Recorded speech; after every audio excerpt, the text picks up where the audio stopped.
ये second part है centre state relation का।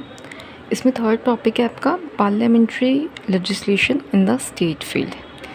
इसका फर्स्ट पॉइंट हम देखेंगे when Rajya Sabha passes a resolution. तो इसमें क्या होता है, आर्टिकल 249 आपका ये कहता है कि जब राज्यसभा एक रेजोल्यूशन पास करेगी, अगर कोई इसके पास टॉपिक है नेशनल इंटरेस्ट पे लॉ बनाना है, तो वो एक रेजोल्यूशन पास करेगी और वो must be support bye 2/3 member present and voting.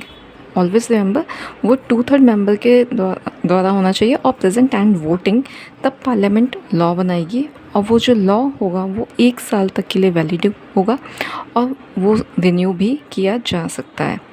State can make laws on same matter in case of inconsistency between state law and parliamentary law.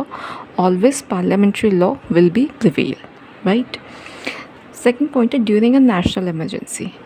इसमें आर्टिकल 250 हमारा कहता है कि पार्लियामेंट के पास पावर है, अगर नेशनल इमरजेंसी लगता है तो लॉ कौन बनाएगा, आपका पार्लियामेंट बनाएगा। इन फ्यूचर स्टेट के पास वो पावर रहेगा कि वो उस मैटर पे लॉ बना सकता है या फिर उस लॉ को वो अमेंड कर सकता है या रिपील कर सकता है। नेक्स्ट है when states make a request.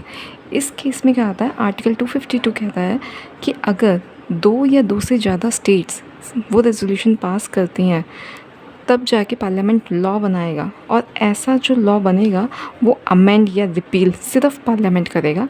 उसके बाद स्टेट ऑटोमेटिकली अपनी ये पावर खो देता है। ठीक है, इसके कुछ एग्जांपल हमारे सामने हैं।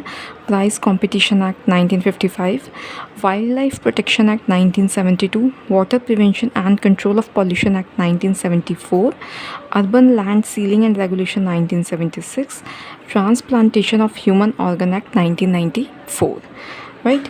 नेक्स्ट वन आपका आता है टू इम्प्लीमेंट इंटरनेशनल एग्रीमेंट्स। अगर पार्लियामेंट को लॉ बनाना, किसी पार्लियामेंट के पास पहली बात तो पावर है कि वो किसी भी सब्जेक्ट पे लॉ बना सकती है, अगर उसे कोई भी इंटरनेशनल ट्रीटीज़ या कन्वेंशन एग्रीमेंट लागू करने हैं तो।